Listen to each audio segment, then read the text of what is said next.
नमस्कार दोस्तों, कैसे हैं आप सभी लोग। आप लोगों का स्वागत है मेरे YouTube चैनल पुष्पम क्लासेस में। आज की इस वीडियो में मैं आपके लिए क्लास 10th का जो नया सिलेबस आया है उसका ऊपर मैं पूरा वीडियो बनाने जा रहा हूं, जो कि ये जो सिलेबस है 2026 से लेकर 2027 के बैच के लिए है। और आप लोगों के लिए एक बहुत बड़ी खुशखबरी है कि आप लोगों ने सुना है कि जो नया सिलेबस आया है या नई एनसीईआरटी आई है तो उसमें क्या क्या चेंजेस है, ये सब इस वीडियो में हम लोग डिस्कस करेंगे। तो सबसे पहले जो बात बता दूं कि खुशखबरी आपके लिए है क्या कि क्लास 10th वालों का सिलेबस बिल्कुल चेंज नहीं है। जो पुराना सिलेबस है वही सिलेबस है, सिर्फ जो सिलेबस चेंज हुआ है वो 8th और 9th का चेंज हुआ है, जो कि मैं ऑलरेडी क्लास 9th का अपलोड कर चुका हूं वीडियो। आप लोग अगर 9th का देखना चाहते हैं सिलेबस तो वो मेरे यूट्यूब चैनल पर जाकर देख सकते हैं। तो आइए सबसे पहले अब हम लोग साइंस का सिलेबस देखते हैं कि साइंस में कौन कौन से चैप्टर हैं फिजिक्स, केमिस्ट्री, बायो में।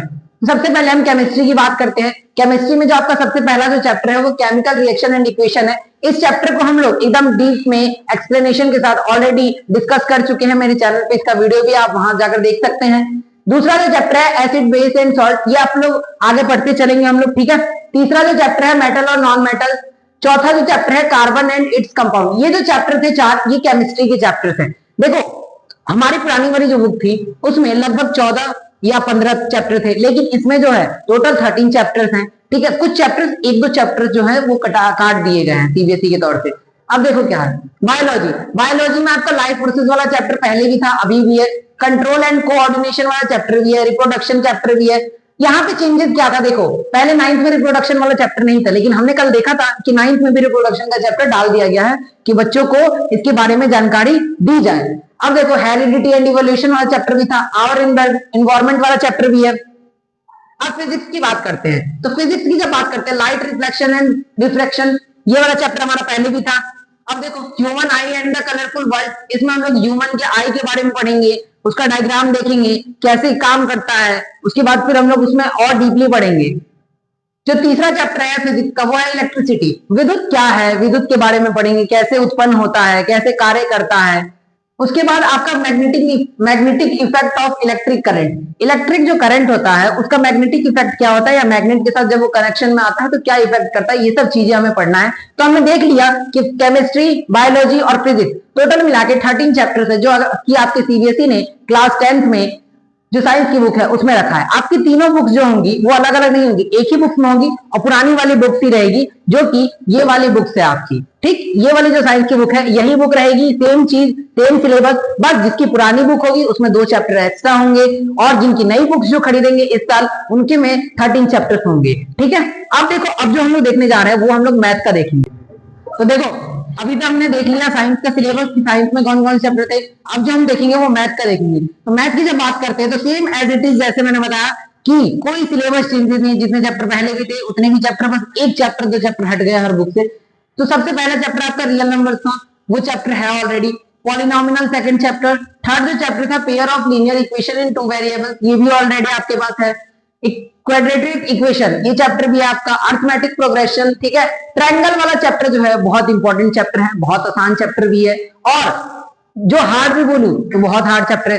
सबसे हार्ड जो चैप्टर बोलूं इसमें अगर जो बच्चों को सबसे ज्यादा समझने में या फिर करने में दिक्कत आती है वो आपका ट्रिग्नोमेट्री वाला चैप्टर है। जब भी ट्रिग्नोमेट्री की हम बात करेंगे, ये वाला चैप्टर इंट्रोडक्शन टू ट्रिग्नोमेट्री, इसमें बहुत सारे क्वेश्चन की हमें प्रैक्टिस करने की जरूरत है, क्योंकि जब तक इसमें हम प्रैक्टिस नहीं कर पाएंगे, और सबसे ज्यादा सीबीएसई एग्जाम में यही सवाल उठाते भी है 5-5 नंबर वाली, क्योंकि बच्चे वही नहीं कर पाते हैं, वही फील्डिंग सेट हो गई बच्चों की, समझ लो।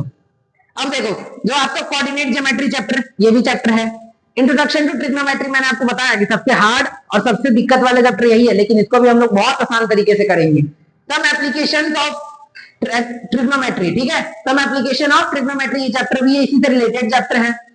सर्कल वाला चैप्टर भी है। सर्कल में ज्यादा नहीं, फॉर्मूले हैं, कुछ फॉर्मूले याद रहेगा, सब चीज याद हो जाएगा क्वेश्चन, ठीक है। क्योंकि फॉर्मूले, ये चैप्टर जो है ये सारे फॉर्मूले बेस्ड है। जब तक आपको फॉर्मूले सारे रट लोगे तो आपको इक्वेशन करना आ जाएगा ऑटोमेटिक।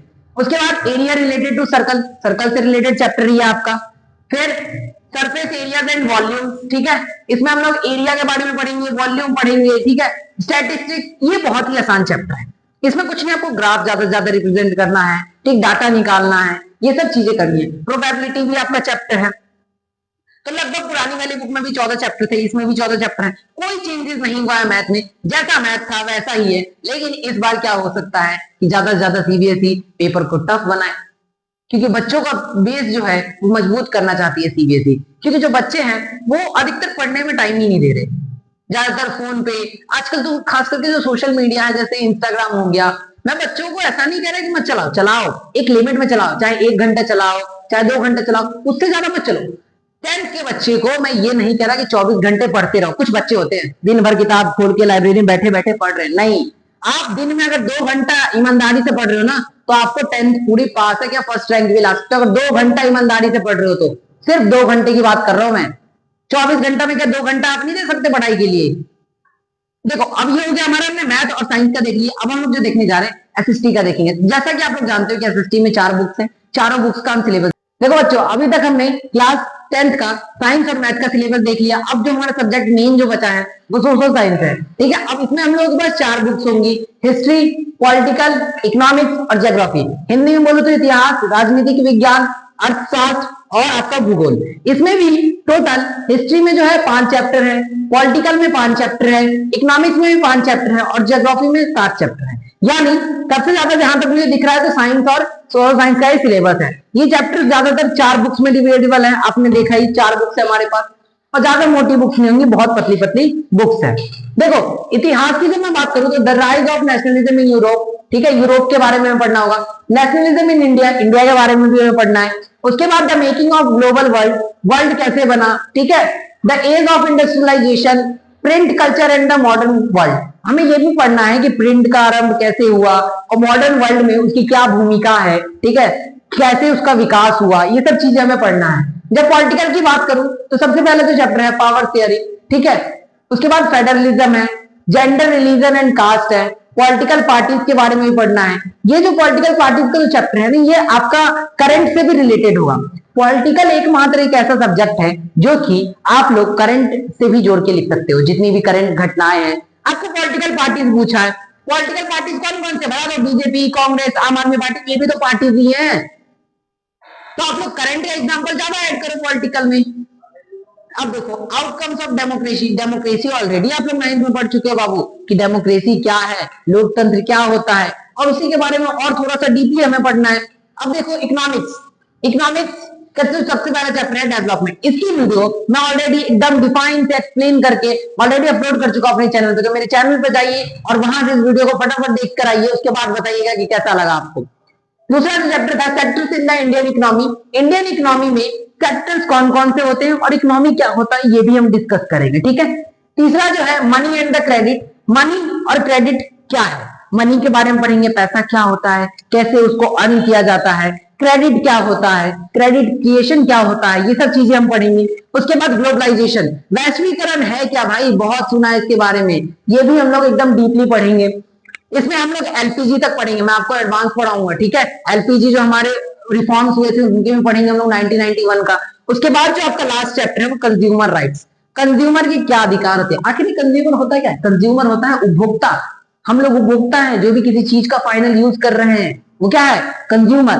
तो हमारे क्या क्या अधिकार है, क्या दुकान पे कोई दुकान वाला जो है वो खराब सामान दे रहा है तो हमें उसको नहीं खरीदना है, ये हमारे अधिकार है, हम उसका विरोध कर सकते हैं। अगर वो ऐसा करने से मना कर रहा है तो आप जाइए केस करिए, कोई दिक्कत नहीं है। कोई कंपनी आपको खराब प्रोडक्ट बेच रही है, ठीक है, तो आप उसका विरोध करो, ऑफकोर्स बात है, ये आपके राइट्स में लिखा हुआ है, कंज्यूमर राइट्स है आपका।